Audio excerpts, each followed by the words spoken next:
What is up? What is up? Welcome into the show. It's Sentell. We're live on YouTube. You know who I am, the sensational Sentell Whiteman, aka Mr. No It's All, aka the One Man Dynasty. Welcome into the show. It is an Overreaction Monday. Let me get myself situated a little bit. We're gonna, Overreaction Monday. We kind of look back to the weekend in college football, the weekend in the NFL, and I kind of recap and go over everything that we saw, give my analysis and my opinions on all the action from the weekend in college football.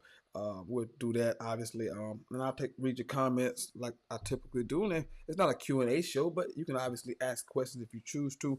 But I will get the majority, the bulk of what the information that I want to pass along to you out. That is the purpose. Hold up. I'm trying to just bear with me for just a second. I'm not sure what I got going. Okay. There we go. All right, now I get you. Now I can see your comments really good. I don't want to lean over and look at that screen. But welcome into the show. You know what this is. Sentell. The best damn sports podcast, period. The undisputed champion of sports podcast. All right. Where do we want to begin? Where to start? Let's start last night. Let's start with last night's game. Cowboys, Packers, big Sunday night football game. Michael's return to Dallas. And I was kind of disappointed in Michael last night. I thought that he would have a bigger impact. He did make one really, really huge play in overtime, but I thought that he was going to play a lot more dominant. And he didn't really have that fire. Like when I mentioned the Steve Smith quote about going back to when he went back to Carolina, it was just this fire, this rage that was in Steve Smith. Now he said some things, and I didn't expect Michael to give no bulletin board material. So that one what I was expecting, but I thought his play would look like he would play with his hair on fire, and that just wasn't the case. And as the game unfolded and it ended, I think I have a theory on why that was. I don't think Michael was only angry at one person. Like he's only angry at one person in the Cowboy organization. That's Jerry Jones. I don't even know if he's angry. I think he was just more disappointed at how the negotiation worked because he looked like a guy who missed playing with his former teammates. That's what he looked like. So that maybe explains some of the lethargic play from him last night. Let's give Cowboys some credit. They did a good job, outstanding job protecting Dak last night. For the most part, he was pretty much upright, pretty much clean, and even with missing two starters. So let's give him credit. Let's get Brian Schottenheimer credit for calling some really terrific play. I thought he called a really, really great game, especially not having CD last night. But I thought Michael would be just on fire last night. But like I said, you see the end of the game, you see how he is with his former teammates. I think he was more in the mindset of it's more of a disappointment and more of a sadness to him. It was like I want to show these guys that they shouldn't let me go type mentality. I ain't saying he didn't play hard. He just didn't seem like he wanted to just rip their heads off, which is what I thought he would do, but that's not the case. Anyway, for the game go, we had one of the worst outcomes, but I understand that you cannot keep playing. These guys cannot continue to play. I know some of you buffoons sit out here and be like, hey, they gotta keep playing. This is the NFL, man. This is a physical game, and these guys cannot continue. They cannot play 80, 90 minutes of actual football time to serve your purpose. Now you can change the rule, but as the rule is presently constructed, that is too much football because you guys complain when it was sudden death over time. I grew up when it was sudden death, so some of you people don't even know this. I grew up in an era where whoever got the ball, you get the ball, a field goal wins the game. Well, then they said, well, that ain't fair. You Gen Z people, that's not fair. Both teams should get the ball. Well, if the one team got the field goal, now you can match the field goal. But if they got a touchdown, the game was over. But they changed that rule. Now, regardless of what the first team does offensively, both teams get the football. Because you people have created this. So don't get mad about the game ending in a tie because you people, the participation generation, you people, everybody gets a trophy. This is your fault. Because I've always been the mindset it should be sudden death. I've always been that mindset. The offense got a job, the defense got a job. Defense, they got the ball, go do your damn job. They kick a field goal, oh well. We had 60 minutes to take care of our business. Then you get to overtime, and you did got 10 more minutes, and you didn't take care of your business. It's a tie. So what happened last night, Cowboys and Packers, really good football game from an offensive standpoint. Defense was absolutely optional last night. 40, Packers 40, Cowboys 40 in overtime. Both teams kick a field goal in overtime. The game ended in a tie, and it almost didn't end in a tie. I have no idea what Jordan Love and Matt LaFleur was doing that last drive. I have no idea. The sense of urgency was not there. I know they want to slow play it a little bit because they want that to be the last possession. I understand it. But the throw in the flat with about 24 seconds on the clock, they have no more timeouts. You either got to urgently hurry to the line to get this last play off, or we're going to spike this ball.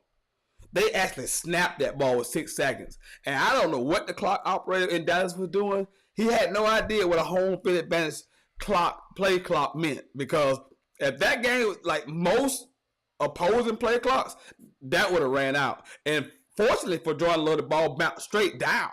Because if it bounces up or somebody tips it up, that's the end of the game. So that last 25, 26 seconds of the game was just absolutely befuddling to me. Just an absolute brain fart by Matt LaFleur, and Jordan Love seemed like he was completely unaware of what the situation was at that moment. So they almost blew that game. But for the game, really great game. I thought Dak had one of his best games I've ever seen him play. The Cowboys got down 13-0. They were down 13-0, and I think most of us, this is going to be a rout. They blocked the field, go to extra point, and they get 2 points. And from that point on, it lit a fire under the Cowboys. They actually led at halftime. Again, I have no idea what Matt LaFleur is doing. Again, it's 20 seconds on the clock. They're inside their own 20-yard line. The Cowboys have come all the way back. It's 13-9. Cowboys got all the momentum, and you're throwing the football and not going to halftime. I have no idea. And of course, they fumble. Cowboys score on the very next play. George Pickens was absolute sensational yesterday. No pun intended. It was sensational yesterday in the absence of CeeDee Lamb. I thought all the receivers kind of stepped up. Turpin made some big catches.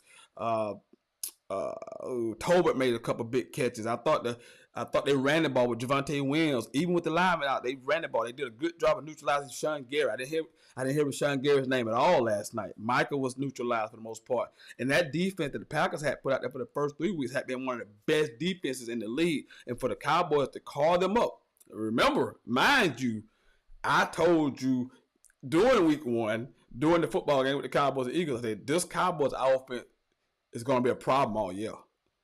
They're going to be able to do this kind of thing to everybody's defense. They had that kind of personnel to do that. It's going to be on the other side of the ball, and they are atrocious. They are bad on defense. I'm talking about they are Michael Jackson bad on defense. They can't stop.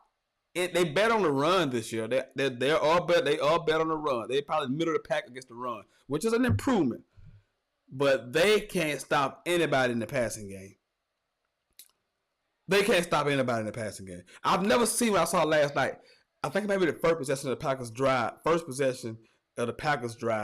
and they threw a pass route, and I've never seen this. 2 receivers were wide open. Not one guy. 2 receivers were both wide open. They were fighting over who's going to catch the ball. I didn't know who. I thought they were going to drop it because both guys were going for the ball. That's how open they were. Both guys were open running down the field last night. So the Cowboys' pass defense is terrible. They did bring in Jadeveon Clowney to help with the pass rush to no avail. They just bad on that side of the ball. And you just can't outscore teams in this league because they're going to be a game. We just saw it, Cowboys last week, and they got blew out the week prior, to the Bears. So, because some point, some teams going to get some stops. Some teams going to get some stops. Can you get stops? And right now, the Cowboys have not shown they could get stops. They can absolutely not get stops. They can't rush the passer. They can't consistently get to the quarterback. So this is a huge issue. And they're probably a 500 football team. I mean, we've seen these movies with these bad defenses. It's hard to overcome bad defenses. It's really hard. You have to be perfect. You have to be really, really honed in on offense because any little mistake on offense, that your defense can't stop anybody. So the Cowboys, Packers ended a tie 40-40 in a really, really good football game. Probably the best game of the year so far. Really entertaining. We do have a double header tonight, so we'll see what that holds. Miami and the Jets, two winless teams, and then the Broncos play.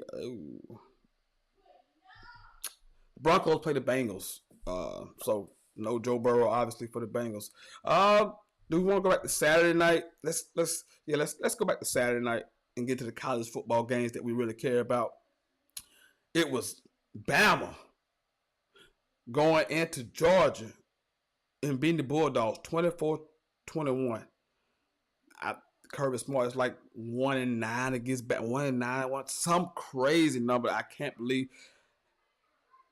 I don't talk about Georgia as much. I didn't want to think about this what Georgia didn't do, but what Alabama did do. Ty Simpson. Now we spent all off season talking about Klubnik and Lagway and Aller and Nussmeier and Sellers to a certain extent. We talked about all these guys. Ty Simpson, the last two times we've seen him, has looked better than all of them. I'm not saying he's better than all of them. He's looked better than all of them.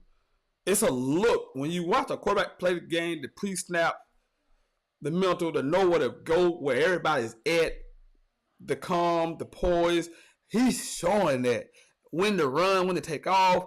It doesn't look rattled. The game doesn't look like it's fast for him. He looks very poised and comfortable back there. So let me give this kid credit. I gave him credit at the beginning of the season because he stuck around. I think he's like a fourth year junior, if I'm not mistaken. But he stayed there. He waited his turn, sat behind a couple quarterbacks, and now he gets his turn. And I thought that was the best I've seen Bama look under Kalen DeBoer. Offensively and defensively, did some really good things. I didn't think they limited Georgia with the big plays. Now Georgia ran the ball really, really well, but Gunnar Stockton, which is what I thought that he could he consistently make plays in the passing game down the field, and he wasn't able to do that. Georgia made a couple mistakes, but Bama capitalized. Bama goes in the Athens, gets a huge win, and this Kirby Smart kryptonite is Alabama. We ain't no shame in losing Alabama with Nick Saban. We get that. A lot of teams, a lot of coaches gonna have losing records against Nick Saban. We get that. But he's 0-2 against Kellen DeBoer already. I'm not sure what to make of. I'm not sure what to make of that situation. I have no idea what to make of that. But it was the Bulldogs over. It was the tie over the Bulldogs in Athens Saturday night. Other big games. It was Ole Miss over LSU. Both teams came in undefeated. Big win for Lane Kiffin. If they take down a top 10 team, he has a backup quarterback named Trinidad Chambliss. I hope I'm saying that right. I didn't want to say that last week. Trinidad Chambliss, who's a JUCO transfer quarterback. He wasn't even the original starter. He's putting up big numbers. He's running it. He's throwing it. Lane Kiffin has that with the quarterbacks. He's got that program really humming right now. The number 4 in the country, I believe. The AP poll came out. I think they're number 4. They always number 4 in the country. Huge win for Lane. I mean, he dialed up some masterful plays in that game, especially the play to end the game to run the clock out so that LSU didn't get the ball back. Beautiful play call. But Lane's doing a great job at Ole Miss. He's got that program really heading the right direction. He's one of the better coaches in college football right now. He's one of those coaches. Now, the only thing he's missing now is the playoff berth and a championship. And we can put Lane Kiffin in that category as an upper echelon elite head football coach if he can win a title, get this team to a playoffs. I mean, that'll be a hell of an achievement to do at Ole Miss. So big win for Ole Miss. On the other hand, LSU has not looked good offensively all year. Garrett Nussmeier has seen. You can notice a theme here with these quarterbacks that I mentioned just earlier. Regression. Everybody seems to be going backwards.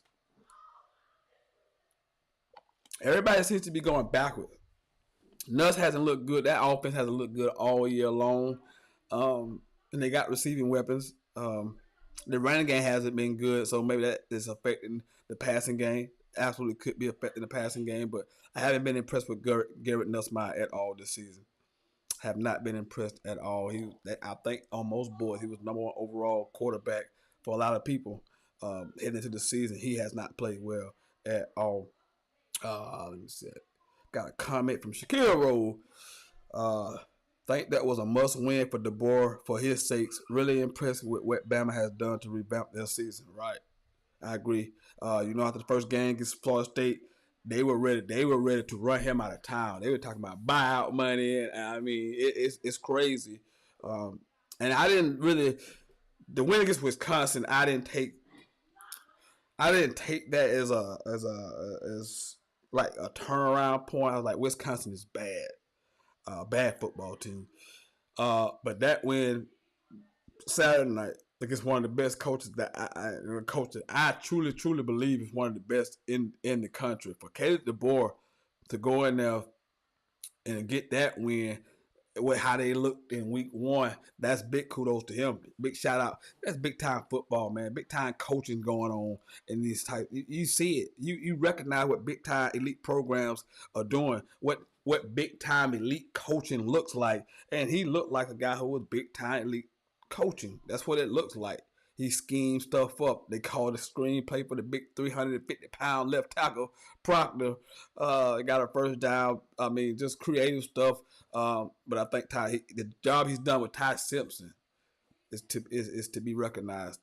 As we move along, it was Oregon over Penn State. Same shit, different toilet. Same movie, same script. We've seen this movie before. It's the same old song and dance with James Franklin and the Penn State Nittany Lions. They have a whiteout. That's everybody in the stadium wearing white. It's electric out there. They had game day, and sure enough, they get down 17-3. Now they have a furious comeback to get this thing to where they got to. I think the overtime. And Oregon wins 30-24. But it was 17-3. Even with all of that fight back and get back that the Penn State was able to do to get this game tied, Penn State had 276 yards of offense. Let me say that again. They had 276 yards of offense in a overtime, a 4-quarter overtime game. This just it will not get it done. Again, James Franklin's offenses have been terrible since he's been at Penn State. Drew Allard was supposed to be this guy. Another one of these guys who top 5, top 10. I keep hearing about this great quarterback. He just looks like a pedestrian. He looks very average. I don't see any elite traits about him that I can physically see. I don't know about his mental makeup, but just his physical makeup on the football field, I'm seeing nothing special. The same with Nuss this year. Now I'm bringing it to Drew Allard, who's been there for long enough. Both these guys have been playing a lot of football, and I was expecting Allard has just been, at this point, you just set people for, you got to realize this is who he is. You go look at all his stats. He's never put up these big type of numbers. And he came out of high school, highly rated. So you already get that bump, and you expect this guy to just take these giant leaps, and he just hasn't. He just hasn't. He's just an average quarterback at this point. Very average. If somebody's gonna take that guy high, I would just maybe about time we get to the draft, people will have scouted these guys really well, but there are gonna be some people who make some mistakes and take some of these guys that I'm talking about that are showing you they're just guys, and they're gonna get out there in their shorts and their t-shirts. They're gonna throw the ball 60, 70 yards. They're gonna roll to the left and throw it back to the right, and people are gonna get enamored with this stuff, and somebody's still gonna take these people high in the draft, even though Even though you've seen him on the football field in big high pressure situations, you've seen it for your own eye, with your own eyes, with your own eyes, and you're gonna make the chart, and you're gonna be in trouble if you draft Drew Aller in the first, anywhere in the first round, especially top 5. You're gonna regret that decision. This, for me, he just doesn't look the part at all.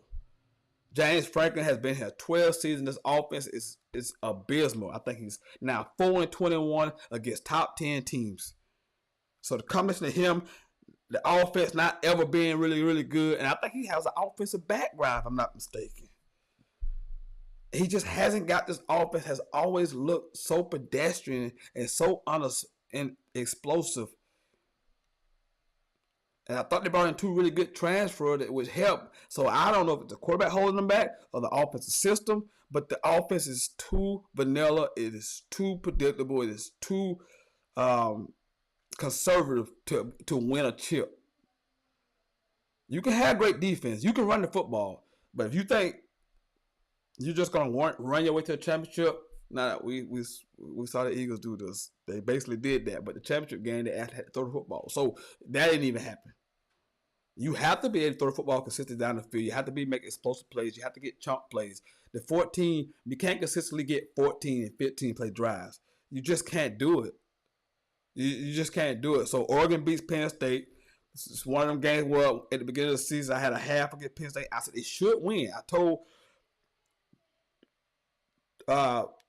Terrell Harrison, who's a Penn State alum, big, huge Penn State fan, I told him I'm putting a half a point down, half a win, because they should win this game. But I do not trust James Franklin in these moments, and they come up small again. Comments. Shaquille Rowe, Drew Aller as the second round quarterback. I just don't see it. You can tell what a coach thinks about his quarterback. Look at the play calling in the first half. Zero creativity. He's a jag.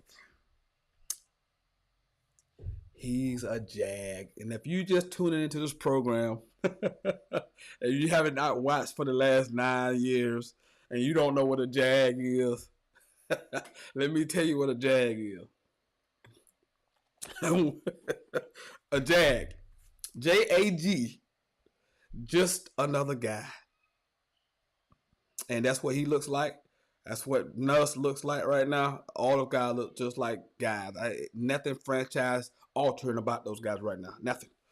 Shaquille Rowe, look at Oregon's play calling with their quarterback as opposed to Penn State. Oregon aggressive all night, right? Dante Moore, like a redshirt freshman. Extremely talented quarterback. They had a receiver, Dracon Moore, another true freshman receiver. So the style of play, Dan Lanning, even though defensive guy, Dan Lanning is a defensive guy, understands that you cannot win with no pedestrian-ass offense. This is 2025. You can't win championships and games with this boring conservative-ass play calling. You can't do it. Even he's a defensive guy. You would think he would want to play defense and trust his defense and play field position. You would think Dan Lanning would want to do that. You would think Dan Lanning would choose to be very conservative and as a defensive coach. He don't even subscribe to this theory. So Penn State, man, I don't know what to do. They have capped with James Franklin. As of right now, I can't see them being any better. They're gonna make the playoffs. I think they play Ohio State and Michigan.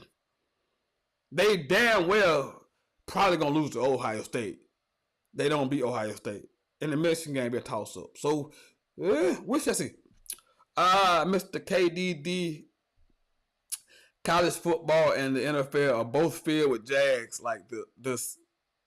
Yes, it's all over. Bad quarterback play, mediocre quarterback play is everywhere. That's why when you get those elite guys, you have to take care of them. You have to sign them. You have to just cherish and splurge on these guys because there ain't but so many of these guys.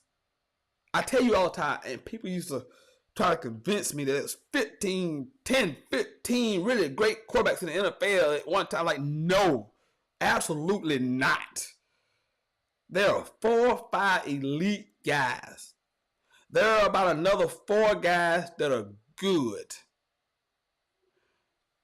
Then you got about another 4 guys that are above average to good. The rest of that shit is average to below average.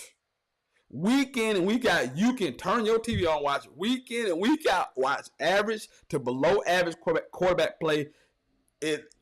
Every week you can watch it. That's why you have to be impressed when you see guys who are playing the position at a high level. I think Ty Simpson is at a college level is playing at a high level. John Mateer, Oklahoma, before he got hurt, was playing at a very high level.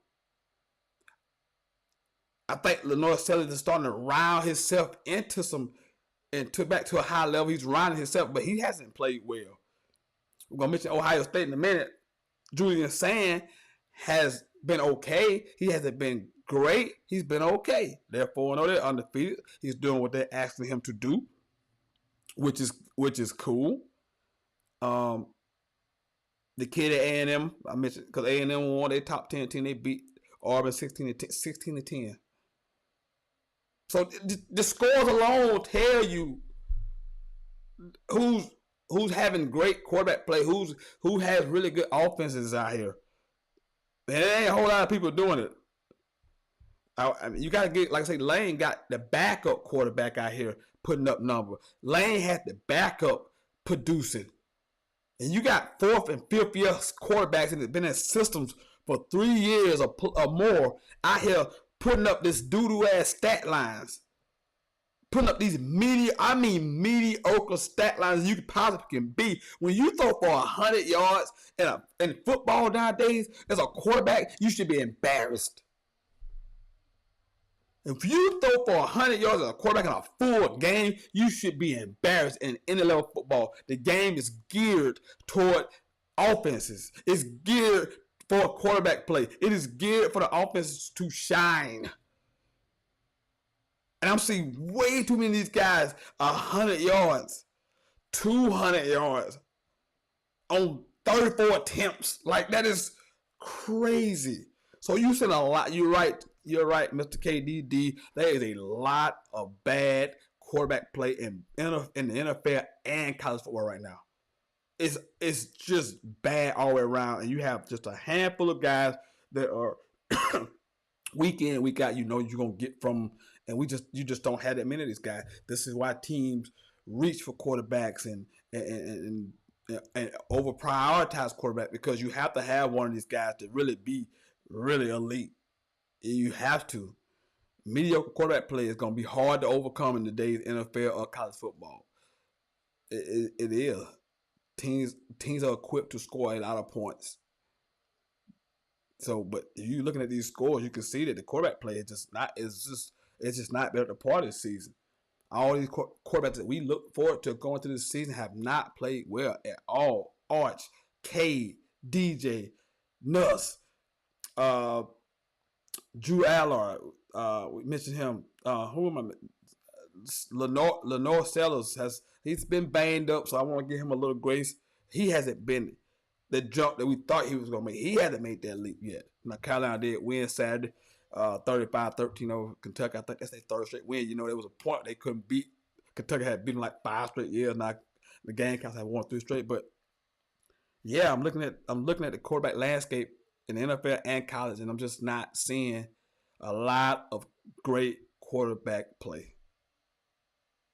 Just not seeing it. Not consistently. You have a game here or there, like the guy Friday night for Virginia, Chandler Morris, played a fantastic game. Now, he's 25 years old. He's been in college forever. So you think he should be this good at this point. But yeah, let's move on.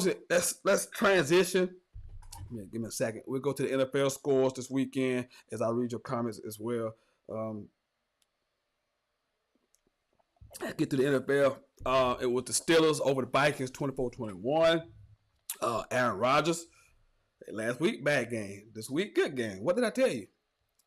Good game, bad game. Good game, bad game. This is what it's gonna be all season long. Now the Steelers are 3-1, so they've won a game where he wasn't good. So this is the formula. This is how it's gonna be. Thought it was a good win. No J.J. McCarthy for the Vikings. They started Carson Wentz, who threw for like 350 yards yesterday. They got Jordan Addison back, so that gives them one of the most dangerous A1B wide receiving core in the league with Jetta, Justin Jefferson, and now Jordan Addison's back. This offense is extremely explosive. But yesterday the Steelers made a few more plays. The Aaron Rodgers to DK Metcalf combination has been very, very, very good. They have played very, very well together. They have Aaron Rodgers showing up to many. See Aaron, you see Aaron, you see this. This is what the Jets wanted you to do. This is what the Packers want you to do at the end. See, this is what happens when you show up for mini camp, all season OTAs. See, this is what happens, Aaron. You build this rapport with your receivers, and now you and DK look like y'all been playing together for 6-7 years because you got this work done in the off season. It's amazing how that works. How important the off season, going through the whole entire off season is. It is so important. I cannot understate how important it is to go through the off season workout, get that rhythm and time with your receivers and your other offensive players. And DK and Aaron look like they've been playing together for a long time because of the work they did in the off season. So Steelers over the Vikings. Steelers moved to 3-1, and they sit alone in first place in the AFC North. The Steelers sit alone atop the AFC North. Steelers 3-1. It was the Bills over the Saints. Bills remain undefeated. Now, the Saints made this a game. I thought Spencer Rattler played one of his best games I've ever seen him play. They kept it very competitive. I don't think he turned it over at all. He made a couple nice throws during the game. He made some runs. So they kept this game very competitive. But in the end, Josh Allen put on his cape, made a couple big runs, couple big throws here. He was over 200 yards passing. I think he had about 80 yards rushing. James Cook had a touchdown. Shakir had a nice touchdown reception. The Bills remain undefeated. It's only they are one of two undefeated teams in the National Football League. It was the Lions over the Browns. I have no idea. We talked about this last week. Why is Joe Flacco starting? Can somebody tell me this? Why is Joe Flacco starting? Why? What are we doing? The Browns have an all-world defense. And I'm not saying they're going to win no games with a rookie quarterback. I'm not saying that. But Joe Flacco is not your future. Why are you wasting snaps with Joe Flacco? If I'm the defensive guy, I'll at least be like, hey, we lose with the rookie quarterback making mistakes and we losing and the offense is terrible because the rookie, but the offense is still terrible when you got a 40-some-year-old quarterback playing and the offense is still terrible. Why is he out here? The Browns are a mess. The Browns are a mess of an organization. They are dysfunctional from top to bottom. This makes no sense why Joe Flacco would be starting. Now, they kept the game close. The defense, like I said, they came into the game. I think they was number one total defense in the NFL coming into the game, but the Lions got 34 on them. Jahmyr Gibbs, Saint Brown. I'm not going to try to say his first name, Erchomenius. That's something like that. St. Brown, 2 more touchdowns yesterday. He is a touchdown merchant. He is a short yardage merchant. He is a first down merchant. Like, this guy just gets open in short areas. He just gets open. He's thickly built, stocky. He's really an excellent route runner. He's tough as nails. It's hard to bring him down, and he got great hands. He's one of the best receivers in the league. He's getting paid like one, so he got in the end zone a couple times. I think he had like 6 TD catches already in 4 games. He's having a tremendous start to the season. Jared Goff did a great job yesterday. I mentioned Jahmyr Gibbs, David Montgomery. Like, you know what the Lions represent offensively. They are a problem. They hold the Browns to 10 points. I don't know how much they did to say about the Browns are terrible.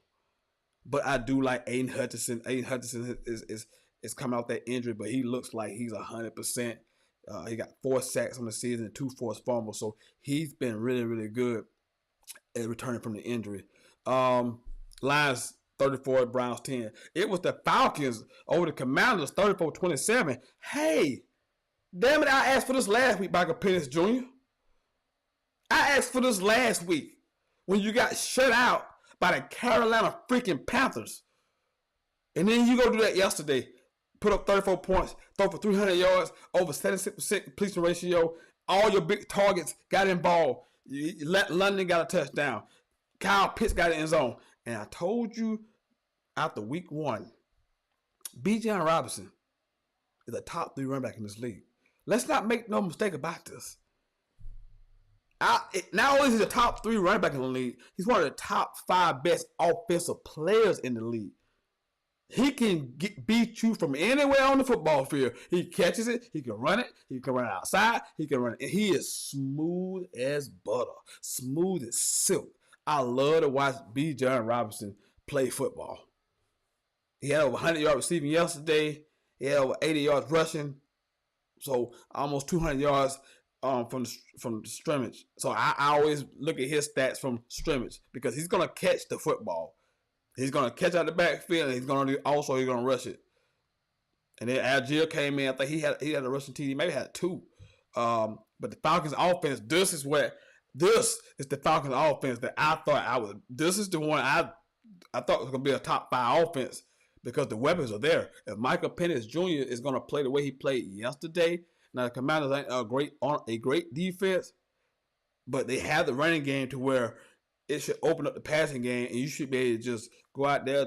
I ain't even mentioned Darnell Mooney either. They have some offensive weaponry for the Falcons. So big win, big bounce back after getting shut out. We were talking about benching Michael Penix, Kirk Cousins controversy. He goes out there and plays a game like he did yesterday. Falcons 34, Washington 27. Shakiro, first time I've ever seen the Falcons offensively as a unit come together for once. Yeah, everything just clicked. They ran it, they could throw it. I mean, they could do all those things. But the quarterback, and like I said, it was all the quarterback. He giving him 100% the blame. I didn't even want to get the OC no blame. And yeah, we can blame poor Ike here who got fired last week, the receivers coach. Yes, it's the receivers coach that got fired is the reason why the Falcons offense scored 34 yesterday. That's it. Yes. Firing former Florida Gator great receiver Ike Hilliard as their receivers coach is the reason why they put up 34. Now, I'm being completely sarcastic when I say this, but it's all about the quarterback. If he plays well, this offense can be elite and be very, very explosive. They have the talent to be explosive, and they were on the full display yesterday. Drake London is one of the better young receivers in the NFL. I like him a lot. We know what Kyle Pitts can be. If we can get him off the milk carton, we know what he can be. We know what Bijan is special football player. Top 3 running back, a top 5 offensive player in this league, regardless of receiver, running back, tight end. He's a top 5 offensive player. You want him on your team. He can do so many things. Shakiro, Kyle Pitts finally looks confident this year. He does. He looks healthy. He looks spry. Like, he looks very limber out there. Like, he's moving really well. And part of it, he finally getting involved in the offense. He had a great day yesterday. Had a touchdown. Had a few receptions yesterday. So his bounce is back. But this offense that's what I expected from the Falcons offense all season long. This is the offense I expect to see for the majority of the season. Now, every week, you're not going to do this every week. You're not. Teams are going to gear up to stop Bijan. At some point, teams are going to realize, hey, we got to stop 7. 7 is, we're not going to let 7 do us. So can Penix start to pick one-on-one? He's going to get a lot of one-on-one coverage with Drake London and Mooney and Pitts. Can he make these teams pay when they realize that we have to stop 7 in the backfield? Mr. KDD, apparently the Gator great Ike Hilliard was the issue. Right. Right. Scapegoat my boy. They gonna scapegoat my boy. How y'all gonna scapegoat my guy? My guy, you gonna scapegoat my guy? Say he's the reason. He is the reason why. Uh, let me give a quick intro. I'm sorry. Nope, not want to do that. A quick intro. If you're just tuning in, this is Sentell. We're live on YouTube. It is an Overreaction Monday.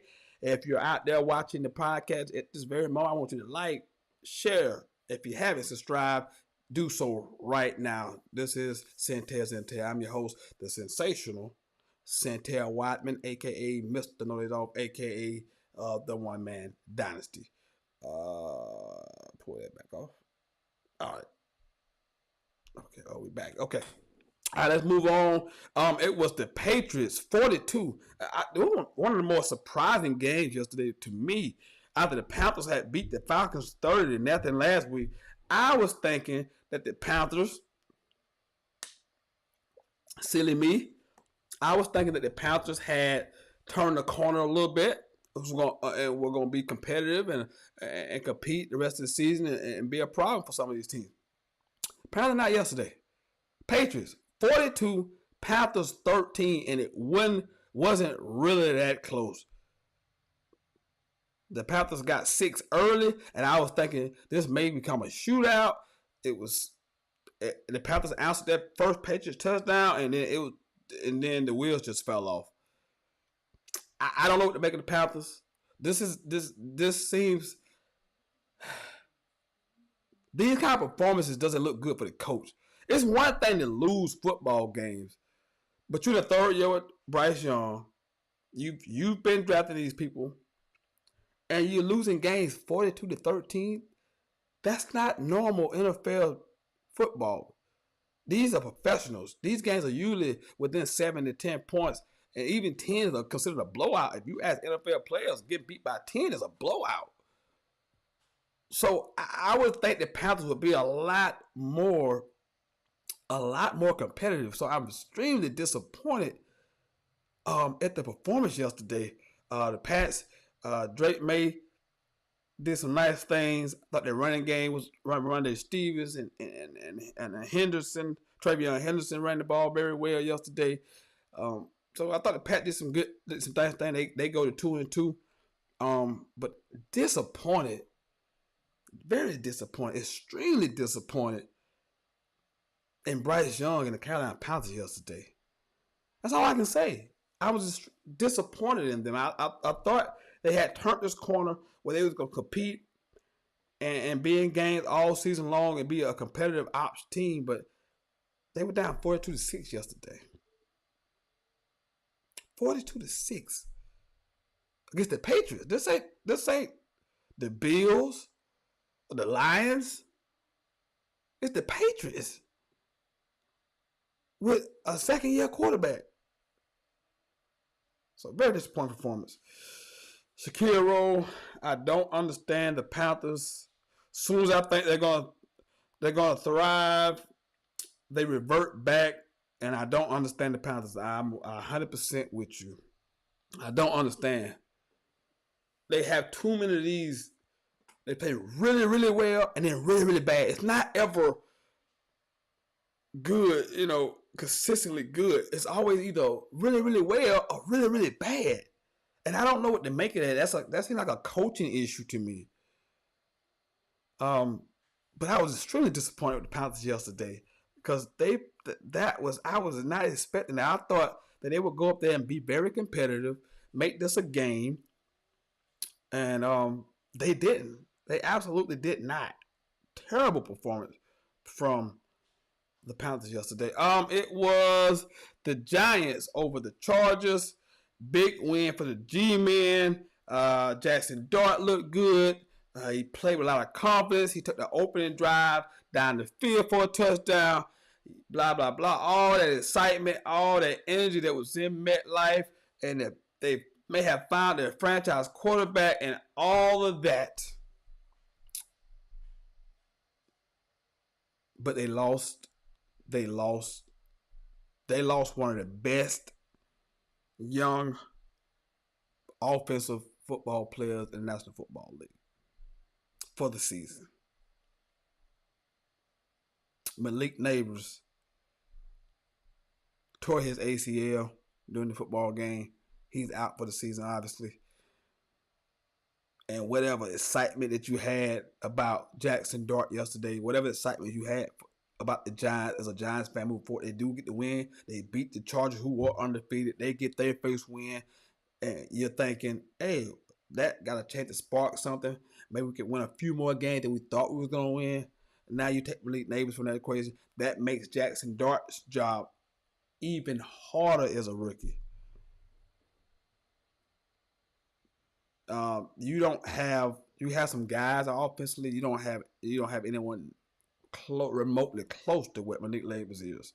You have no one even close to what Malik Neighbors brings to this offense. He was just awesome last year as a rookie. I mean, double-digit touchdowns, over 100 catches, over 1,000-yard receiving. Like he did that with a bunch of scrubs at quarterback last year, a revolving door quarterback that he do that with. So for him to go down was just sad to see. I hate seeing really great players, especially the young players, go down in that way. But these injuries are happening so frequently now. I don't know. I'm not a scientist.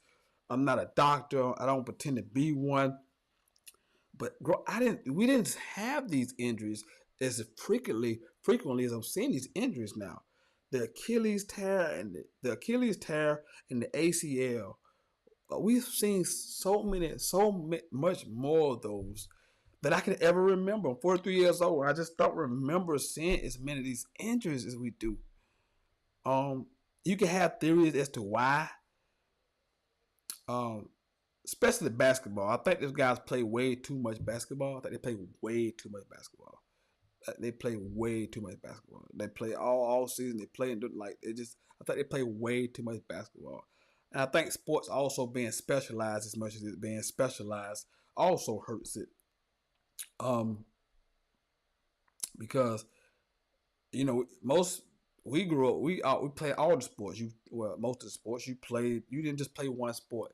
Now these kids are playing one sport from probably the age of 13 all the way through high school, all the way through college. They playing one sport. You're working on one certain specific muscle groups.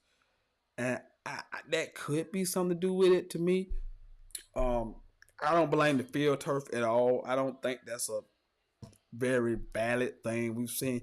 I remember AstroTurf and regular was great. I still don't remember having this many injuries as we do now. Maybe it's something to do with the field. It could be. Look, I don't know the answer, but this is happening way too much, and it has happened quite a bit at this stadium in particular.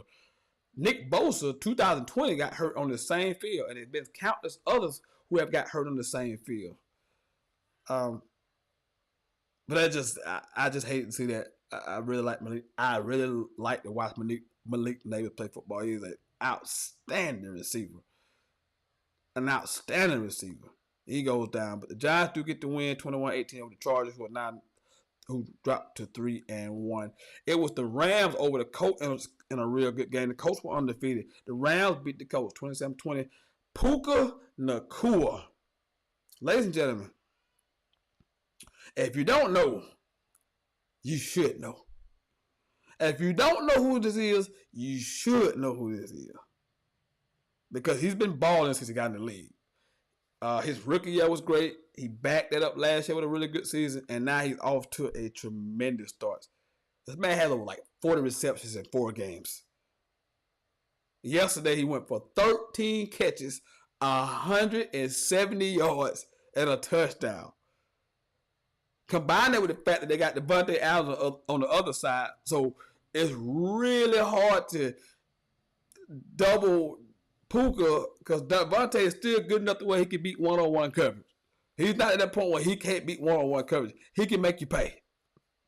But Puka, if you haven't watched Puka Nacua play football, they play Thursday night against my 49ers. I suggest you tune in and watch Puka Nacua play football. He don't look like a guy you would expect to be like this, like him. You don't, when you look at him, you go like, that guy there is a top 5 receiver? That guy?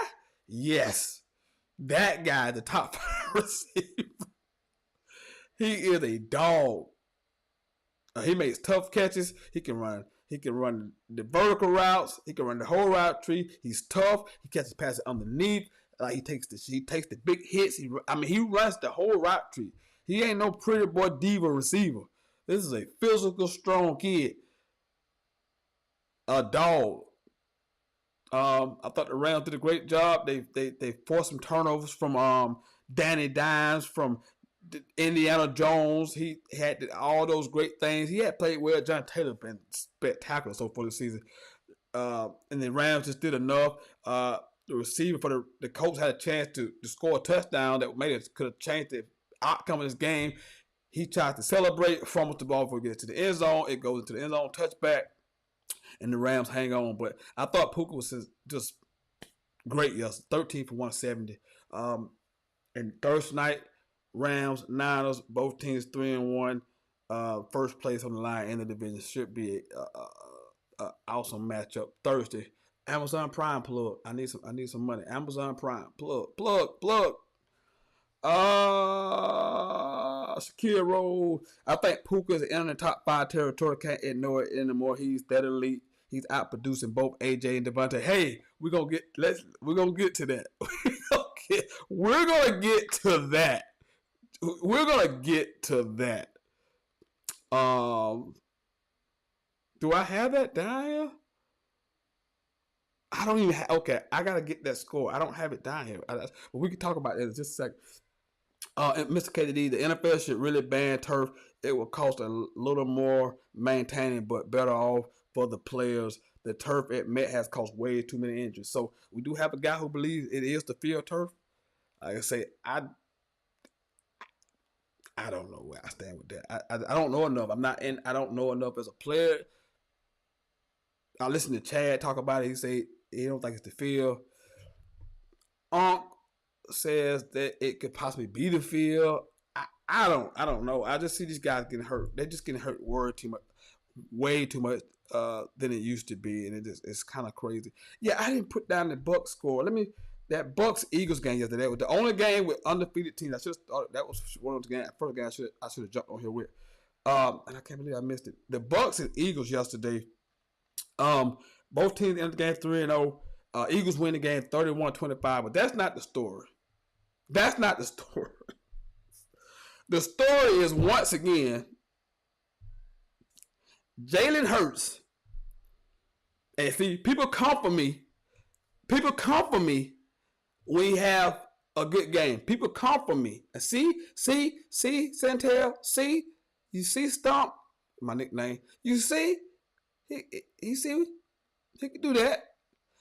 But I said, consistently, he does not do that. Consistently. And this game yesterday was not like the game last week where they were down and trailing from behind. Where they had to throw out of necessity. And he made some great plays. So let's not pretend he didn't throw some great plays. But again, a quarterback in today's NFL, this is the second time in 3 weeks, Jalen Hurts has had 100 yards in passing, or thereabout. 130 yards passing in today's NFL is crazy work. 130 yards passing in the NFL today is crazy work. And he was 0 for 8 in the second half on pass attempts. He was 0 for 8. He didn't complete a pass in the second half. Now, we mentioned they winning football games. So it's hard for AJ to really nut up because he's winning football game, because fans aren't going to show any sympathy to AJ Brown, because players always tell us winning the only thing that matters. Now, we know realistic sports fans know better. It ain't just about winning either. It's about producing and winning, because that's how you get your money. Do you think A.J. Brown could have put those numbers up he's putting up right now in Philadelphia and warrant a $33 million a year contract? Do you believe that? When he goes to renew his contract this time, you think he gonna be able to tell that owning GM, we're winning, so I should still get paid $30 million? You think that's how that's gonna work? That's not how it's gonna work. You get paid off your production. Nobody has ever got paid off winning. There's not an agent alive who's walking into a meeting with an owner or GM and said, my client should get paid because he wins. Even your best winners produce. So don't even hit me with that BS. Even your best winners produce. So you think, so this is AJ sent out a cryptic tweet. It was a Bible verse from what I was told. And he's at the, I know he's at the point of ready. He's ready to explode, but he knows he's a captain. Got a captain on his chest. He knows they're winning, so people gonna come for him and not the team or Jalen Hurts. They're gonna come for him if he says anything negative, because people are gonna say, "How can you complain when you're winning?" If that's the most important thing is winning, how can you complain, AJ Brown? That's what they're going to say. That's what the fans are going to say, because the NFL has done a great job. Ownership has done a great job. Professional sports has done a great job of having fans, middle class, poor class people who side with billionaire owners over millionaire players. It happens all the time. We always blame players for everything. We never blame ownership, ever. We always blame millionaires, not the billionaires, which I always found weird. But back to AJ. If AJ acted up, he would have every right in my mind. But he would get killed in the public. He would get killed in the media. They would kill him because the team is 4-0 and they just won a Super Bowl. And they can say, how can you be unhappy as long as we're winning? But this man had one catch for 7 yards yesterday. One catch for 7 yards for a top 5 paid receiver in the National Football League. That is embarrassing. It's not costing them. And we've seen Jalen Hurts, when they do stop Saquon, he has to pass. It's like he can get it done when it has to. But this is what makes me so hard to judge him. I talked about this last week. And we're not going to be able to ever judge him as long as his weapons are around him. Until you strip those away, we're not going to be able to judge him, because they winning games with a guy throwing for 130 yards passing. Over quality teams. The Bucs are really, really good. And they're beating teams with a quarterback who's throwing for 130 yards. Just impossibly bad. But the Eagles beat the Bucs. So I mentioned this total 2 undefeated teams. The Bills undefeated. Eagles undefeated at 4-0. Those are all the 2 undefeated teams. Let's get to the late window. Chiefs over the Ravens. Oh my God, we could spend a whole segment on this. 37-20. Chiefs over the Ravens. And I posted this yesterday. At this point, you can get mad if you want. You can get upset if you want about this. At this point, Pat Mahomes should be able to file Lamar and the Ravens on his taxes. At this point. Now the Ravens defense we saw it's getting worse and worse and worse, and this is just a combination of that. I know it's getting worse because it make the Chiefs offense hasn't looked like this since 2023.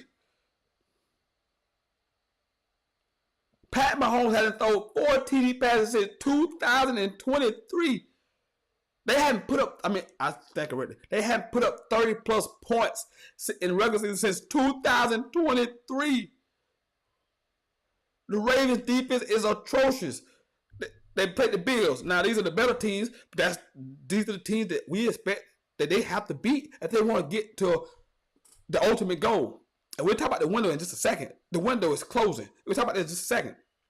The Bills game, they give up 41. The Lions, they give up 38. And the Chiefs, they give up 37. These are the teams that they have to beat to win a Super Bowl. Two of those teams are in their conference. They're not getting to a Super Bowl. This defense is pathetic as it is. And Lamar, for as great as Lamar Jackson is, Steve Spagnuolo,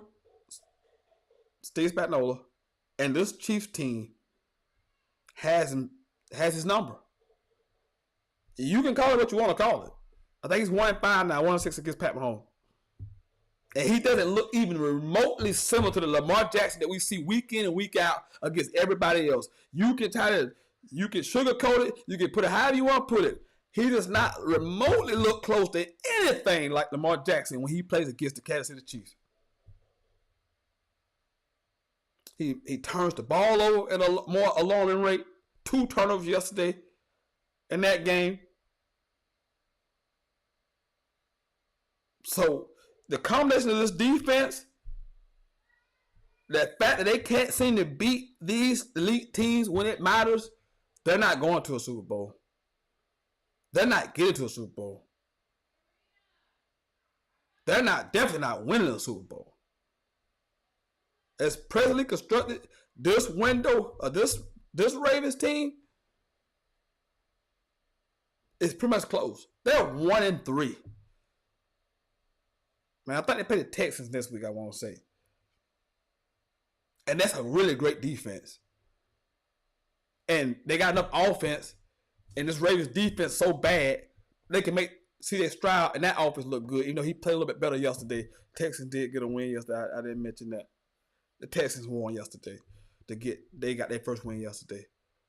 But the Ravens, as we know them and have come to love them, defensively, they're gone. There was a time you can run on the Ravens. There was a certain physicality with the Ravens. You knew you were going to be in for a bar fight for 60 minutes. Now teams are getting whatever they want, whenever they want on them. They are treating the Ravens like an OF model. They are treating the Ravens defense like an OF model right now. They're getting whatever they want, whenever they want it. They look horrible. Now, offensively, they'll be able to win some games against the lesser teams because they'll be able to outscore them. But the Bills and Chiefs are in the AFC. You can't get to a Super Bowl without being one of the other. And I'm not sure. The Steelers lead your division. I'm not sure today you're better than the Steelers. Today, I'm not sure if you're better than the Steelers. Shaquille Rowe, I've given up on the Ravens, and I love this team. Yeah, we see it. We see what's happening. I told you last week that these Super Bowl windows are small, and you have to capitalize when you get a chance. You can't. People get caught up in next year. They'll be good next year. Every year is a different year. Things change. Personnel changes. Other teams get better. People figure you out. People get more tape on you. So you can't just automatically assume that next year we'll be right back where we are because we were there this year before. That's not how professional sports work. That's not how college sports work for the most part. But that's definitely not how professional sports work. You have a small window to get it done. And sadly for Ravens and Ravens Nation, Lamar fans, this could be it. This window could have officially shut on your Super Bowl chances. The defense is just too bad, and Lamar doesn't play good enough against the Chiefs. And even he played really good. He had a good game against the Bills last year. It went his fault they lost the game against the Bills last year. I'll say this, but at some point, you got to start winning these football games. At some point, Josh Allen, the same thing for him too. You have to start winning these games. It's not just whether to play well enough. You have to start. If you want to win Super Bowls, you have to start winning these football games. And I don't see the Ravens. The Ravens have not answered under Lamar. They don't answer the bell. They do They do not answer the bell when it's time to play elite level talent in pressurized situation. They don't answer the bell under Lamar Jackson. They have not answered the bell. You can blame John Harbaugh if you want to. That's fine. That's fine. Um, you can blame him if you want to. I'll leave it on the players at this point. Those teams know each other very, very well. There's not a whole lot of secrets going on out there on that football field between the Ravens and the Chiefs. They have played a bunch under Harbaugh, and Andy Reid have been there for years. Spagnuolo has been there for years. You know what Spaz is going to do. Lamar knows what Spaz is going to do, and still not handling it very, very well. So let me get off of that. Okay, that was your football action. Like I said, I didn't mention. Hold up. Did I mention? I mentioned the Texans. The Texans win their first win yesterday. Who did they beat? Cause I didn't put that down. So I apologize. I don't see it. The Texans beat the Titans. Titans are bad. The Titans are really bad. 0-4. I think Cam Ward had like 86 yard passing yesterday. They are really bad. So the Texans get off the snot. Out in Santa Clara, the 49ers in Jacksonville, the Jags go on the road, beat the 49ers 26-21. Travis Etienne is having a fantastic season. He had a hell of a run yesterday. Trevor Lawrence had thrown 6 picks and had thrown a pick in 6 straight games. That was until yesterday when he didn't throw any picks yesterday because we didn't get to him at all. No Nick Bosa, no QB hits, no sacks yesterday on the quarterback. The Nick Bosa effect was real yesterday for the Niners for defensively. Offensively, they turned the ball over 4 times yesterday. Brock Purdy 2 interceptions and a fumble. Drop passes. I don't want to take nothing away from Jacksonville. That's not what I'm trying to do. I do want to highlight the fact that the 49ers had 4 turnovers yesterday. You turn the ball over 4 times to get a good football team, you're going to lose. You're going to lose. The Jazz win the game 26-21. They improved to 3-1. Niners dropped 3-1. Big game for the Niners this week on Thursday night. But turned the ball over 4 times, brought through 2 interceptions. I thought he was a little rusty coming back from that injury and made a couple of terrible throws during the football game. But fortunately for us, I kind of like this week. We have a quick turnaround. So get this bad taste out of our mouths. Thursday night, Amazon Prime, Rams, Niners, 3-1. Both teams 3-1. So first place on the line in the NFC West. Big win by the Jags there, 3-1. Liam Cohen had them guys playing really well. They tied for first place with the Indianapolis Colts in the AFC South. All right. I know this is what y'all all been waiting for. My baseball predictions. My MLB predictions. My MLB predictions. Let me get them out here before we get off the air. I mentioned last week that I was high Milwaukee and Toronto. All right. I'm going to stick with Milwaukee to get to the championship. The combination of pitching and hitting. Now, I do worry about their power. You need to be able to hit, some clutch home runs in the postseason, one swing, that type of deal. But I like Milwaukee in the NL to get to the World Series. Love Milwaukee. Love the depth of the pitching staff. The bullpen is excellent. And I mentioned the hitting with Yelich and Frelick and Churro and Terrain. Oh, they got some guys. On the other side, I want to go Toronto. But if Bo Bichette, if you're old enough to remember his dad, Dante Bichette, who played with the Rockets, Bo Bichette, who leads the league in hits, is injured and out for Toronto. That gives me a lot of cause for pause, as well as the fact that I don't fully trust their pitching staff. I do like the fact that they have one of the best hitting teams, but you take one of the best hitters out, plus the combination of not having Bichette there scares me to death. A team that let me go back to the NL for a second. I believe it'll be the Phillies and the Milwaukee Brewers in the NLCS. I got Phillies, Brewers, NLCS. I got the the Brewers going to the World Series. AL, I think that the Red Sox upset the Yankees in this best of 3 wild card series. The Red Sox going to throw Garrett Crochet and Valio the first 2 games. Those are 2 studs. Crochet could dominate a baseball game from the mound. And the Yankees strike out a lot.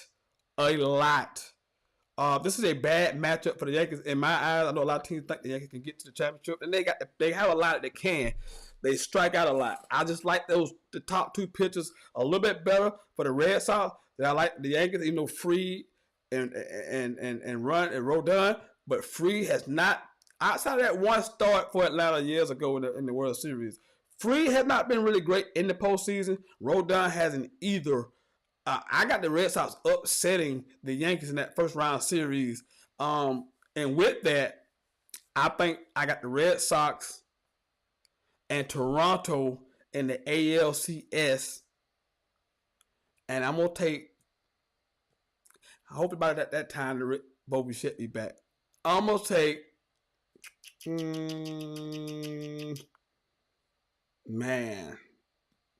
I'm going to take the Red Sox. I got Red Sox and the Brewers in the World Series. Red Sox and the Brewers. We had some great first round wild card series. Detroit versus Cleveland. Detroit was up by 15 games at one point during the season above Cleveland. Cleveland comes all the way back, wins the division. It is crazy. But they match up with each other in the first round in the wild card, best of 3. Derek Skubal, one of the best pitchers in Major League Baseball, takes on Gavin Williams in game 1. That's tomorrow. You have New York and Boston. I mentioned them. Garrett Crochet, Max Fried, Cincinnati and LA. Hunter Green for the Cincinnati Reds is one of the best pitchers in Major League Baseball. He is a house. LA hasn't named a starter yet. I'm not sure who that's going to be. That's why I can't really pick LA. It's probably Yamamoto. I can't say his name, the Japanese pitcher.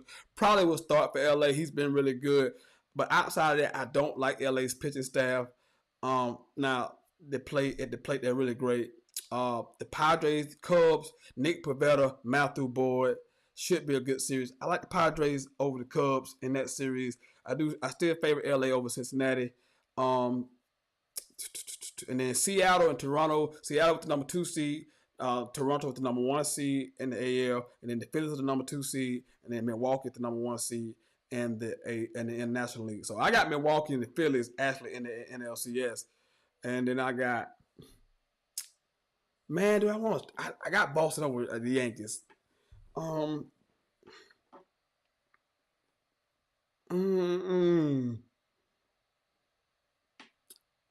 gonna stick my, if Bo Bichette don't come back, I'm gonna go Red Sox Seattle. But if Bo come back, I'm going Red Sox and Toronto in the ALCS. Shakiro, I'm nervous about the Yankees game 1. Crochet can dominate the lineup. I can see the Sox upsetting. When I looked at this matchup, I said, hold up, man. Garrett Crochet can go out there and really. You talking about a short series? You got to a big. You jump out there and win game 1. That's a lot of pressure on the team. Game 2, it's a best of 3.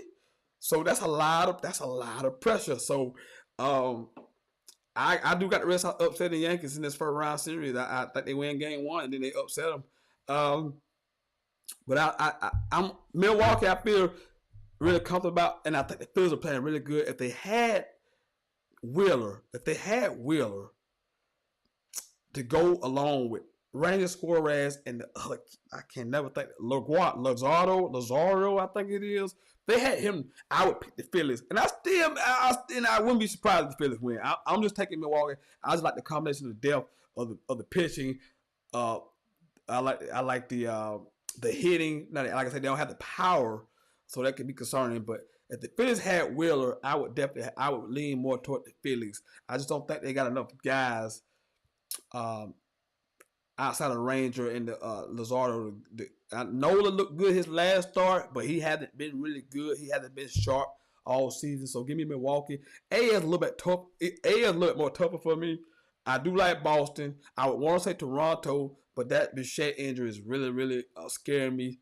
So I could go Seattle, Boston, but I'm definitely leaning Boston to get out of that wild card round. And Detroit and Cleveland, I think they're two decent teams. I don't see them as a World Series. Detroit has nothing really behind Derek Skubal. They lineup ain't don't really intimidate me. Cleveland really don't hit well outside of Jose Ramirez. That lineup is not really a dangerous lineup. So give me I'll be back here again next Wednesday for Q and A when we do Q and A Wednesday. But um I may change, but I'm gonna go Boston, Milwaukee in the World Series. But I like the Brewers a lot. So I'm with Peralta and the Miz and Perkins. They got some dudes in that Milwaukee rotation. So give me the Milwaukee Brewers in the National League, and I'll pick a winner next time I come on here. But if you're out there still watching, I want to thank you for tuning in this week. Thank you for all your comments. If you had any questions, I don't know if we had any questions, but thank you for all the comments. If you're watching, like, share, subscribe to the network.